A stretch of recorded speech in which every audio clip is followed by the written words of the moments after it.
Hi everyone, my name is Dan Pike, STEM Education Director here at the Boys and Girls Club of Truckee Meadows. We're here with your STEM activity for the week. It's Internet Safety Month here at the Boys and Girls Club, and we're going to be diving into another Internet safety lesson today. We're going to be learning about our media use and how it makes us feel. All you're going to need for today's lesson is a piece of paper and a pencil. We have two staff going to model the activity for you, and we're going to have some discussion right after that. So the first thing that you're going to want to do is create 3 columns on your piece of paper.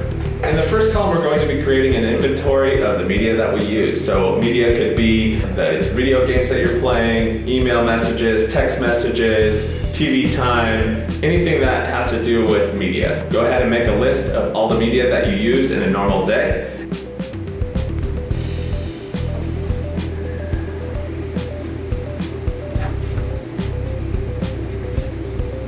In the second column, we're going to be creating a list of when you actually use that media. So you had an email and you checked it in the morning, so you would write in the second column in the morning.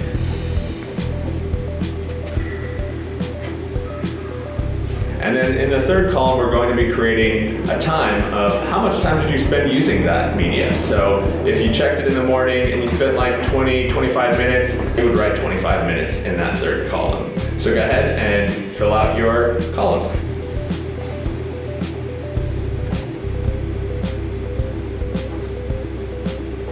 All right, so you should have compiled a list of all the media that you use during a normal day. You should have a column that shows kind of when you generally check that media, and in the third column you should have an estimated time of how much time you spend on that media. Now we're going to have a couple of our staff share some of the media that they use, a general time that they spend doing it, and how much time they spend on that media. Hi guys, my name is Jerry, and a few things that I will share with you guys today is I'm always on Netflix at night. I probably spend about an hour to 2 hours each night watching TVs or movies. Throughout the day, I'm always checking my email, so that accounts to probably a few hours. I'm using social media at night for about an hour total. Hi, I'm Ann. This was really interesting. I realized that a lot of times I'm using multiple medias at a time. Maybe when I'm checking my email, I'm always also listening to podcasts. In the morning, I'm listening to the news. All right, so we recognize that we have a lot of media that we use in our lives. It's good to see how much time that we're spending using that. Now we're going to take an inventory of feelings that we feel when we are using the media. An example might be if we're using social media, you might feel something like connectedness or on top of trends that are happening. Other feelings might be you'll feel stressed or insecure because you're seeing other people are living the best of their lives and you might not feel that way. Let's compile a list of feelings that you might feel with the media that you're experiencing.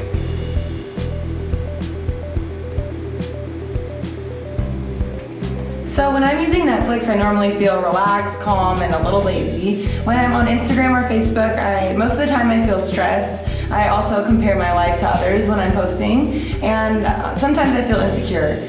Most of the time I feel like I'm wasting my time as well. I just realized that watching the news, although I need it to help me keep it informed, it also makes me a little bit anxious. And that when I'm answering emails, although it takes a lot of my time, I do feel productive. All right, so we've composed a list of different feelings that we experience when we are on different types of media. And so now it's time to discuss media balance. When we think about how we're investing our time and our feelings that we're getting from the media that we're using, it's important to strike a media balance. So what do you guys think media balance means? To me, media balance means balancing the amount of media I have compared to other activities that I'm doing, like reading or actually connecting face-to-face with somebody or being active.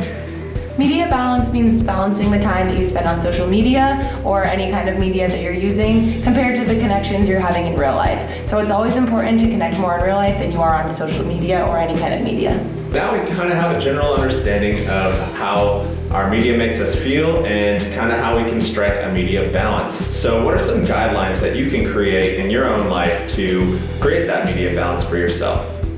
So the guidelines that I want to set for myself are maybe every other night, instead of watching Netflix or Amazon Prime, I'll pick up a book and read. Reading something I really enjoy doing, and so I think that that's one way that I can reduce some of that media that I'm being exposed to. So I realized that I spend a lot more time than I would like on social media. So I'm going to be doing a social media cleanse. So I'll be deleting the apps off my phone for at least a week or so and just see how I feel. All right, we hope you enjoyed this lesson. We hope you enjoyed the discussion. It's now your turn to make your decision on what guidelines you want to create for yourself to create media balance in your life. We'd like to see what you come up with, so please share in the comments below, and we'll see you next time.